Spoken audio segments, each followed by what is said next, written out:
Good morning. Welcome back to the Enneagram Mom interviews series. This is Whitney Ellison with Wellison Enterprises. You guys, this is episode 19. I cannot believe I've done 19 episodes of this. And the crazy thing is, there's only 4 episodes left before we close out this series. So that doesn't mean it won't come back, but we've got a few exciting things coming up after this series closes out. So today we have a special guest. Her name is Patriece Johnson. I'm very excited to have her on. But before we get started with Patriece, and good morning, Patriece. I see you on there. I'm going to bring you on in just a minute. Just a reminder for the audience, the Enneagram is a wonderful tool for developing self-awareness and empathy. And the mission of this show is to amplify mom voices by telling our stories, honoring our differences, and offering useful tips from our specific Enneagram strengths that will help all moms and all parents in general. Today's sponsor is Gallia Collaborative. Thank you, Gallia Collaborative, for sponsoring this episode. This is a company that was created for women by women, dedicated to providing expert services and resources to heal, grow, and lead. They are offering a free mental wellness self-assessment on their website. So if you Google Gallia Collaborative, you will find that free mental wellness self-assessment. And this month they are starting a prenatal thrive circle. This is for any prenatal mom, not just first-time moms. So this is a great opportunity to develop community if you are an expectant mother. So thank you again to Gallia Collaborative for supporting us and sponsoring this episode. All right, I'm going to bring on Patriece, who is a 3-wing 2. Patriece Johnson. She's just recently out of Cincinnati, from here, but just moved back from Charleston, South Carolina, I believe. She is the mother of 3 and has a very busy career. So, Patriece, I am bringing you on now. I see you jumped on too. Hope you're having a good morning. Hi, Patriece. How are you? Hey, Welcome. thank you. It's good to be here today. Well, it's nice to meet you and nice to see your face. Yeah. So, all right. Well, let's get started. My 3-wing 2 friend, would you please tell me about yourself, who you are, what you're up to these days, and how it's going? Absolutely. So I work for a nonprofit Christian organization that helps develop leaders to effectively impact their sphere of influence, whether it be their workplace, college students on the campus, or if you think in terms of what we've done for the past 20 years, my husband and I actually were living in Charleston, South Carolina, where we were developing military leaders on Joint Base Charleston, which was a Navy base, actually a nuke school, and a Air Force base. And we worked there for 16 years together, partnering with the chaplains to develop Christian leaders. And that was just a wonderful time, kind of launching that time of developing those leaders. But I'm excited to say that I've been called back to Cincinnati after being gone for over 20 years, about 22 Wow. years. And my organization actually offered me a position to serve as the Cincinnati City Director for our organization, where I'll be providing some oversight for our campus ministry and other ministries that we have throughout the Cincinnati area. So I'm excited to be back. I feel like I'm learning, a lot about the city, because it changed a lot in 20 years. Yes, And then, absolutely. of course, being in the middle of pandemic, that kind of makes it a little difficult. But I'm glad to be back, and I'm actually on a sabbatical right now in my organization, and I'll officially take on this role in the beginning of the year. Really, Whitney, my day-to-day looks like being, kind of a homeschool mommy, because my 3 children are actually doing the remote learning ordeal in Yep. terms of school. So that is, it's different, but it's certainly been humbling because I've learned a a lot about myself, good and bad, but, I'm growing. Homeschooling your children when you never signed up for that is a growth experience for sure. I think that's a good way to put it, right? We become the teacher, but we're certainly being taught. Like Exactly. that. It's learning for everyone. Well, I think your career is fascinating. And so what you had told me was you were in Charleston for the past 15 years. Where were you before that, after you left Cincinnati and went out and to be to do what you're doing? Yeah, that's a good question. So I went to school in Jackson, Tennessee, and I stayed in Tennessee for about 4 or 5 years. And I met my husband shortly thereafter, who's also part of my organization. We actually team and work together. And my husband is actually prior military. He just retired a couple years ago. He served in the Air Force for 27 years. So got to be kind of a military spouse and just enjoy that world, which is pretty unique within itself. So. Well, first of all, thank you and your husband, your family for serving our country. A military spouse is a very serious role as well, and requires a lot of agility, flexibility, and patience. So, and thank you to your husband for his service. I have to tell you, I've lived in Jackson, Tennessee twice in my life. Really? So that's pretty funny. Yeah, Wow. my dad worked. He worked at the Pringles plant when I was a kid twice. And Yeah. so I'm pretty familiar with Jackson. Were you at Liberty? Actually, Union University. I was there. Union. Okay. Yeah. Yeah. Okay. Uh-huh. And that's right, Union. And then let's see, it was 1996 and 1986, I think, Uh-huh. those years when I lived there. So it's been a long time, but I liked getting ice cream at Casey Jones restaurant. I remember Yeah, that. yeah. And Wow. and the Liberty Cafe, like best food in town. So Wow. anyway, I digress, but you said that, and my sister was born there. My little sister was Wow. Wow. 34 years ago almost. Small world. Anyway, it is a small world. So, all right. Well, I think that also being a military spouse definitely could speak to the agility and the patience that it would take to manage moving during a pandemic and homeschooling children and having that shift. Yes, I think that's true. I mean, you definitely learn the art of being adaptable and flexible, which is actually a strength of the three wing. Mm-hmm. So I'm grateful for those strengths in the midst of all this. So that is certainly true. Well, okay, and so let's talk about that for a minute with your Enneagram, leading with the type 3, the performer or the achiever, and you've got the helper, giver 2 wing. Tell me more about just your experience with the Enneagram, when you started learning about it, and how do you see it in the day-to-day that we just talked about? Mm-hmm. Well, first, I want to say I love personality assessments. I know some people kind of cringe sometimes when they think about these type of, if you want to call them devices to measure, our personalities or whatnot. But I've always been a big fan, not to put myself in a box or to put others in a box, but I think I just have a passion to improve myself.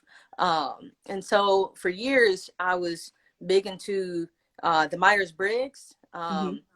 And then, of course, I love strength finders. And I say really within the last 3 or 4 years, I've really gotten a little bit more deeper into the Enneagram. Initially, it was a little intimidating because there's 9 types. And I'm like, can I really become familiar with these 9 types and Mm-hmm. really become familiar with my own? But one of couple of my mentors, one in particular, really challenged me, especially during this sabbatical I've been on, to go a little deeper to understand myself as a leader. Mm-hmm. And so there's 2 books I've been reading. One is called The Enneagram of Belonging by Christopher Hertz. And there's another book called The Path Between Us by Suzanne Stable. Yes. And those books have been tremendous. And I'm still kind of going through it. I feel like there's just so much to discover. about myself, but I am certainly, I feel pretty confident that I'm a solid 3 with a 2 wing, which really defines me as, you know, the performer, the achiever, very adaptable. I have a heart to really, as one put it, to become what other people need me to be, especially when it comes to helping them succeed. I've always had a very high capacity. I'm a doer. And I really like this idea of not just seeing myself, challenging myself to become better, but also empowering others. And the work I've gotten to do with our military men and women has been, I think, really, really cool in the sense that when I think about my Enneagram, the military is constantly thinking about leader development and how to help people be more effective with their jobs. And I think about, you know, myself on a very personal scale or personal level, in terms of I'm always wanting to think about how I can be a better wife and a better mom. So, which is so interesting that I think the Enneagram, not only do I think a lot about myself, but I do think a lot about the people who I am on teams with, learning their numbers so that I can really, you know, adapt, you know, as a 3 does, adapt to them, and even think in terms of how to encourage them to become better. Yep. No, and develop, it really does develop that empathy for others when you can understand that they don't think like you do and that their motivation is different than yours. And so to be able to recognize that really helps us mindfully behave in our best light, you know, to be more understanding and empathetic. So, and the 3 is well, first of all, one of the signature things about the Enneagram 3 is the ability to work. And you had mentioned you're a hard worker. The 3, quite possibly between the 3 and the 8 and possibly the 7, you know, pretty aggressive, the aggressive stance, personality types, like they are work horses. So do you find yourself very committed and dedicated to your career to the point where you see yourself? I know you're on sabbatical right now, which I think is wonderful, especially during this time when your family needs you in terms of homeschool. That helps not spread you too thin. But do you find yourself getting very caught up in your career when you are in the midst of working? Yeah, that's a great question. And absolutely, there's that temptation. You know, for 3, there's this high sense of wanting to feel valued. And it's real easy to begin to seek significance and value in what I achieve in my work through helping people. And helping people is a good thing. I'm in, you know, the line of work of ministry. And so it's a good thing. But when it, when I'm working at the expense of my own personal health, I'm working at the expense of my marriage, or if I'm devoting time to others and neglecting my children, then I think those are red flags. And I really try to stay in tune to my core values, make sure that I'm not compromising those core values. But it's really hard to do. And I think it takes a lot of intentionality to not to do that. So so for me, I have some faithful friends who I allow to speak into my life, who I let them know about my struggles in this area, and they'll just, you know, in a loving way, ask me, how am I doing? And I try to also just let people know, hey, I'm struggling. And my husband and I have very open conversations about it. Because I think there's certain things we're trying to build as a family, you know, and family is a key core value of ours. And I've seen people put career before family and the long-term effects of that and how it impacts the family, how it impacts marriage. That's not what I want. So it's almost like I've got to do things to keep myself aligned with my core values, to not allow the achievement or work to become a distraction. Well, I think that's fabulous advice as an Enneagram 3 and just in general for folks to really consider just one, identifying and recognizing what your core values are, and two, protecting them, but not just protecting them internally. For threes, oftentimes they can be chameleons and you see their representative, but you don't ever really see who they are on the inside. And so for you to have that trusted circle of friends that you're open and vulnerable with, and you let them know, I can get this way. So, it would help me if you check on me and if you pray over me and do the things that will ensure that I'm protecting my core values and really bring in that community, which is what will help a 3 thrive, right? When they allow people in to help them and see them for who they are, everybody rises together instead of the 3 just rising alone, right? So I think that's really healthy, sound advice. I love that. And I really appreciate you sharing that, and also identifying family being one of your core values, which again, I think as, Enneagram 3s, they can get caught up in the external career focus, and to really hold that true and protect it it's excellent advice. Yeah, I appreciate that. I tell you what, Whitney, it didn't come without any struggle.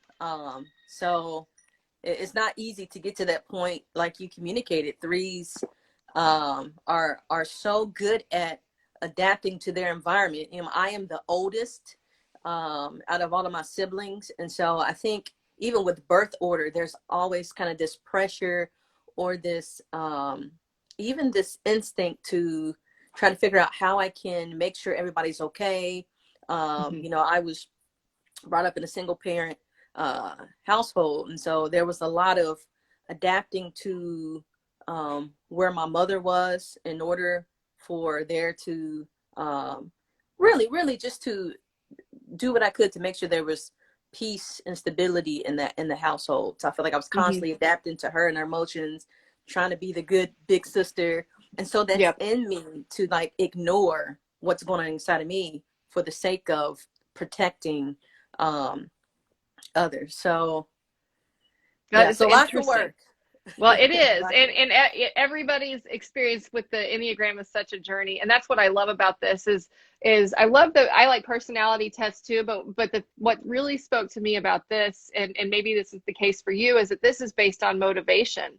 And that motivation, it's really hard to assess that with a test. You really need to do the work and read about it and think about things like your childhood, which, you just mentioned, and we'll get into that a little more, but how that influenced you to be motivated to do the things you do, make the choices that you make, and be the way you are and respond the way that you respond. And so I think that's very insightful to mention that. And one of the things, that I've learned about a lot of threes in childhood is, to your point, like receiving that praise means that they're being good. It feels like being loved, and to be able to adapt to those changed settings in order to maintain and keep moving forward and keep life being productive, and the responsibility that you held as the oldest child to do that, I think certainly can speak to a performer or an achiever, very much so. I wonder, could you share a little bit about what that was like for you in school? Did it have any kind of bearing on you at school? Yeah, well, so interesting, with my nickname being the performer, in high school, I went to the School for Creative and Performing Arts here in Cincinnati. So, oh yes, that environment is all about performing and pushing yourself and achieving. Threes are very competitive. Oh yes, and I took a lot of pride in that environment of seeing people who were really gifted and talented and making it a point to do what I could to be better than them. So competition is a huge motivator for me. You can ask my kids when we're playing Monopoly or other board games. I still got that competitiveness in me. But in high school, in high school, I was I pushed myself. I pushed myself Yeah. academically. I was class president all 4 years high school. I was part of every group, every club you could think of. And really my motivation back then, coming from a, single parent household, struggling, my goal was to work as hard as I could so that I would not have the same struggles that my mother did. And so my achievement, my academic success was everything. But and then of course that I took that into college, and I think eventually you kind of hit that wall where you recognize that achievement and all those things, at the end of the day, when you're with people, you can get all the accolades, you can get a good job, but when you're alone and you're not really dealing with who you really are, what's going on inside, all those things don't even matter. And so that's why I think you can have people who look really good on the outside, but they're depressed, or they're angry, or they're lonely. And so it was such a blessing for me in my college years to meet people who genuinely were concerned about their emotional, mental, and spiritual health, and for people to encourage me to think about those core things, and to begin to learn that my significance did not come from the things I was doing, but that I was significant and I was valued just because of my uniqueness, just because I was created by God, and so that truth, I think, really set me on a course to really begin to redefine success, if you will. And then, when you're just watching people, if you watch people in their 60s and 70s, and I'm a people watcher as a three, I'm always adapting to people, but you watch people who have quote unquote success, and I guess we can all define success in different ways. They may have the houses, a lot of money, a great career, but at the end of the day, their children don't even like them. Their spouse can't stand being with them.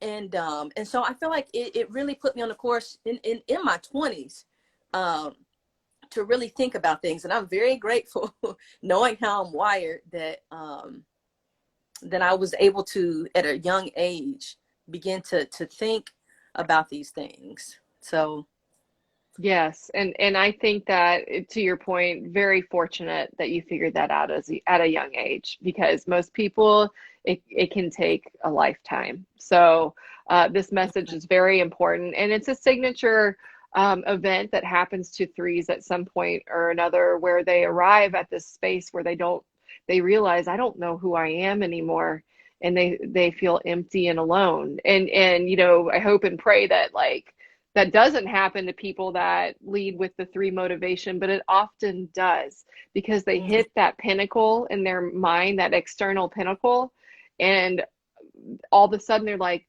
well, now what? It was great for 5 minutes, but what's left? And so I really think that's very wise, and that to discover that in your 20s is admirable and fortunate, for sure. Well, let's see. Yeah, by the grace of God. And I definitely want to say, disclaimer, I'm still on the journey. I still battle all the time. There's always that pull of wanting to get my value from achievement. But again, I think I have things in place that pull me back in to keep me focused on what's really important to me. So I don't want to communicate that I've arrived, but I'm very, very aware, if you will. Yeah. I love that. That's a great distinction. And really, life is all about just continuing the journey to arrival, right? And every day we learn something new, and every day we mess up and get up, and but to your point, being aware is the important thing, because then you feel alive. You know that you're living and doing things with your mind. You're being mindful, and not just sleepwalking through your days. And so I really like that. Well, okay, so you've got some kiddos. You have three, as do I. Mhm. Mine are younger than yours. I'm a little jealous. I've got one still in diapers. Oh, wow. Yes. Whew. Let's talk about your kids for a minute. I know that, let's see, you've got a 13-year-old, an 11-year-old, and a Yeah, 9-year-old, right? that's And right. do you have boys and girls, or I forget, or three boys? I can't remember. Yes, great question. So my two boys are the oldest. So I have a son Two that's boys. 13, and then my middle son that's 11, CJ, and my daughter Kara is 9. Okay. All right. Hmm. So in homeschooling right now, Hmm. how has leading with the Enneagram 3 motivation um, helped, or how has it helped you in motherhood? How has it tripped you up? Can you talk a little bit about your motherhood experience as a 3? Yeah, I tell you what, if I've heard somebody say that if you really want to know who you really are, um, get married, because your spouse will truly, they're seeing, warts and all. They're seeing all of your just all parts of you, the messy, the good, the bad, and the ugly. But I think when you have children, it takes it up even more. I like the notch goes up even more, because they are such a Yes. reflection of so much. Reflection of, I mean, they remind you who you are. They remind you who you're not. You're vulnerable in ways because your heart is out there. Mm-hmm. So parenting has been, I think, an amazing tool for me to really come back and think about who I really am and who I want to be. Um, but in terms of my interaction with my children, um, I think the Enneagram has really been another tool to help me see my children as individuals, Yes. and to really try to learn how they're motivated. All three of my children are very different. They're very different. And I kind of feel like they have pieces of my personality kind of divided up. So I can relate to each of them in different ways. And I've actually really enjoyed the challenge um, of really trying to understand their hearts, what makes them tick, what makes them, if you want to say motivated, but what makes them feel hurt. And coming alongside them as a 3 who's, which I'm grateful for, that adaptability, adapting to Mm-hmm. where they are and who they are, and being a champion of them Yes. individually. So I have just a passion to help them embrace their unique design, Whitney, because as a 3, I think about my own tendencies to perform and to seek value from people.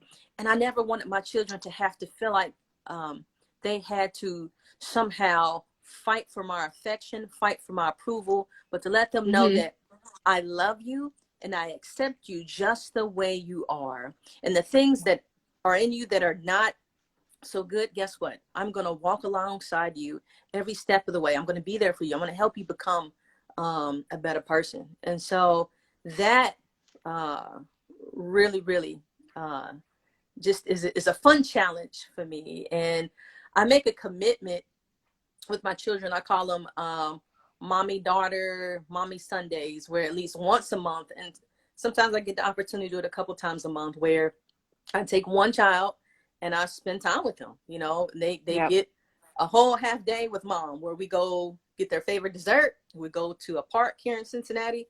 We go spend time together. And I'm really trying to engage their heart, which I think in the middle of this pandemic, I think all parents need to be in tune to what's going on under their children, because a Yes. lot of times they don't communicate what's going on. You may think with their words, and they may be acting out or reverting back to behaviors you thought that they had overcome, or all of a sudden become quiet. Like, we've got to be in tune to what's going on with our children. So and I think the pandemic pushes us to do that even more. But I think that individual connection has been so key in my relationships with my children. And just again, doing what I can to let them know that you're okay with mom. I'm Yeah. not comparing you to this child. You are okay with me. I like who you are. So That's wonderful. That's wonderful. And one thing that really stuck out to me, I made a note here when you said it, was you said that you liked them to understand and know I love you and I accept you just the way you are. And it's interesting that you selected those words because that is also a very important affirmation for Enneagram threes. mm, mm, And so I see good a good projection of your heart there, and a reflection mm, of you also talking to your own inner child when you say something like that. Wow. Yeah. Wow. That's deep. Yeah, I agree with that. There's truly this correlation of your own childhood, because it's in the Enneagram. I love how it takes you back to um, things that were established, faulty belief systems that were established as a Mm-hmm. child. And as an adult, you're kind of working your way through that, doing away with the things that aren't true and embracing things that are true. And I think, when you have children, it's like the perfect opportunity to kind of apply these things that you're trying Yes. to embrace. And it's so crazy you use that language, because on my sabbatical, I've been talking about how I've been the little Patrice has been trying to reconcile the adult Patrice Yeah. in really dealing with my own heart, my own childhood wounds, um, and trying to make sense of inconsistencies in my life, but also learning to accept and celebrate my uniqueness. So Yes. it's yeah, I really like the verbiage that you use there. So Well, it was yours. So mm, I appreciate that, and I hear you, and I think it's a wonderful thing that you're doing, and a great suggestion to all parents to remember that, to remind your children, I love you and I accept you mm, just the way you are. mm, Um, mm, and the other thing that you said that I want to reiterate, and again, I wrote down exactly what you said here, was you have a passion to embrace their unique design. And I do think this is important, and it's important thoughtfully as a parent in general to, again, as you are, right? And to know that, like you said, mom likes you just as you're designed. And so again, I just think it's a very self-aware learning for a three, to be able to ensure that her children um, feel good in their own skin and their own hearts, you know? mm, So wonderful, wonderful sound advice. And also I want to say hi to Laura, who has made some comments here. And she said, yes, awareness is key. And she was applauding what you said. And thank you, Laura, for talking to us and participating. And yeah, also, Patrice, I saw Fee jump on. That's your sister and my friend, and she's the one that connected us. So I want to say that's hi right. to Felicia. Fee is what we call her. Good morning.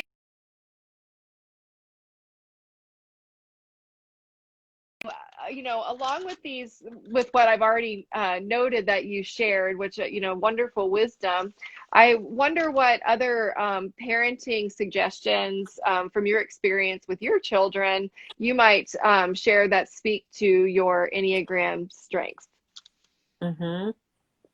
Yeah, sure. I think for me, um, Enneagram 3, we are doers. We go, go, go, go, go. We push ourselves even to the point where we are completely depleted. But I think one, learning how to stop, slow down, and see your children.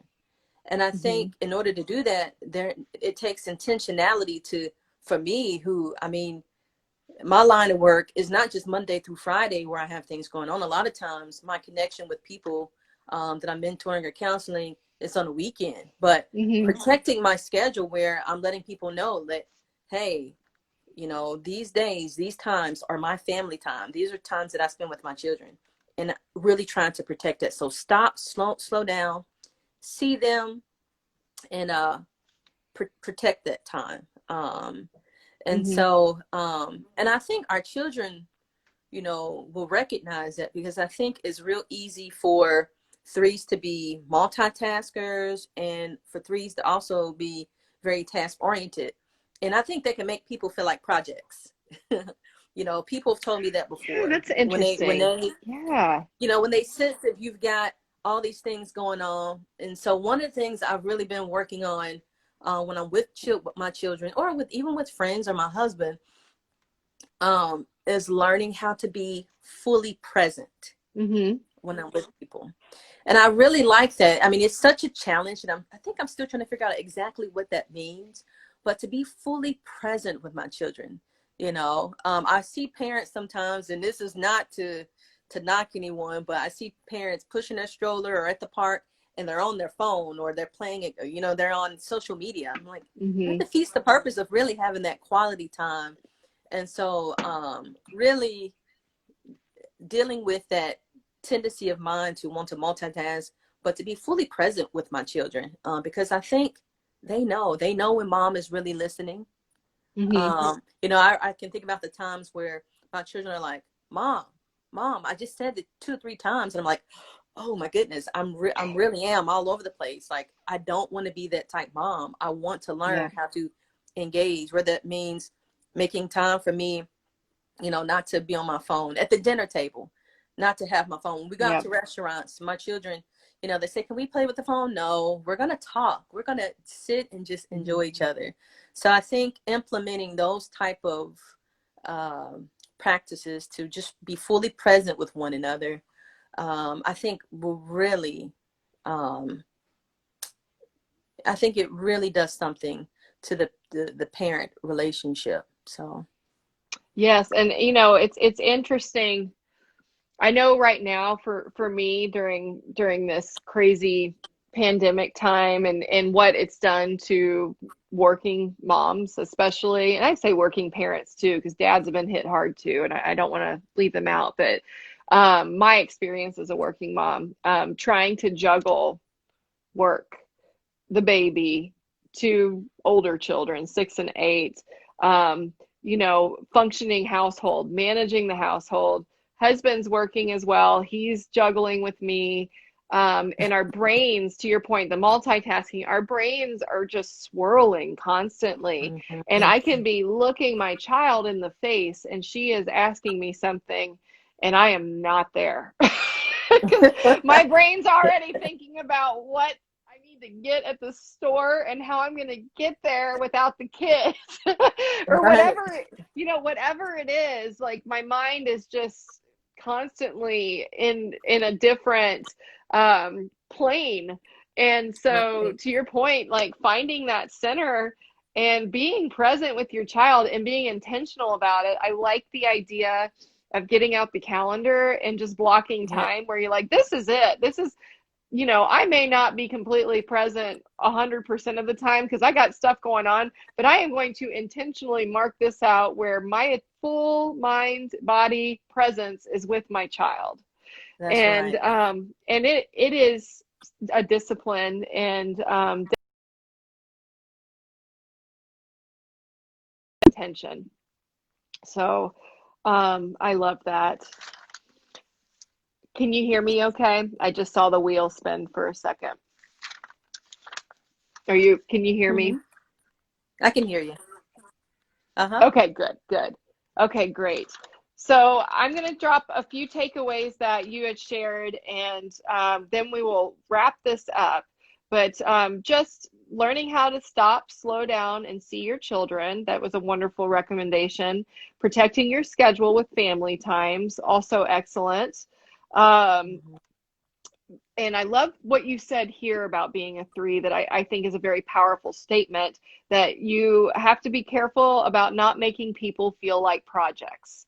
So for Mhm. any folks that do this, and this is a 3 tendency, but I'd also venture to say this could be some of the other types as well.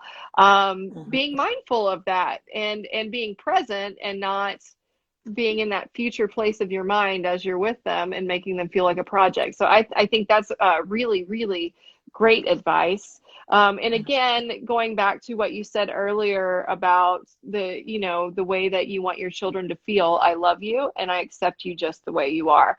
I think that you've dropped some wonderful, wonderful nuggets of wisdom for everybody that's watching and everybody that will watch this. And I was wondering, do you have anything else you'd like to add to that? Yeah, those are, I think you've done a good job capturing my key thoughts. But I honestly think that one of the greatest gifts we can give our children is, again, to accept and affirm them for who they are. I think that's just key, because I think our children, as they get older, they're going to hear from the outside world who they're supposed to become. What they're going to have all this pressure. My sons are going to have this pressure to become a man according to their friends, or my daughter is going to see images in the media that's going to tell her, this is who you're supposed to be. This is what a true girl or young lady in your generation is supposed to be like. And so I think we as parents have a unique opportunity the first 18 years of life. And I really think I've heard a psychologist say it's really those first really 5 to 10 years where we really get to kind of build that in them. And so I just want to encourage parents that it is worth the investment. Be willing to sacrifice time and energy to really lay those core foundational just kind of truths in your children before the world bombards them with all these ideologies. So yes, absolutely. Absolutely. Well, thank you so much for spending time with me this morning. It's a pleasure to meet you. I can't wait until we can meet in real life, and we'll make that happen for sure. I hope that you have a wonderful week, and thank you again for being with me. My pleasure, Whitney. I also look forward to meeting you as well. Yes. All right. Well, take care, Patrice. Have a great day, okay? Okay, you too. All right. Thank you. Bye. Bye-bye. Well, everybody, that was Patriece Johnson joining me from Cincinnati, Ohio, Enneagram 3 Wing 2. She is a wonderful woman. If you didn't catch the full interview, I hope you'll go back and watch it. It was fantastic. She is a very wise woman and has a lot to offer us as parents and as individuals. So this week, we don't have an interview on Wednesday. November is kind of winding down the series. We only have 4 more episodes left. The next episode is actually on Friday, and it'll be Maggie Guff, and I'm very excited to have her on. In the meantime, thank you to Patrice for joining me today, and thank you as well to Gallia Collaborative for sponsoring this episode. Again, Gallia is a company for women by women dedicated to providing expert services and resources to heal, grow, and lead. And they offer a free mental wellness self-assessment, prenatal Thrive Circle for all expectant moms, whether it's your first baby or not, all are welcome. So thank you again for joining me. I will see you on Friday. Take care.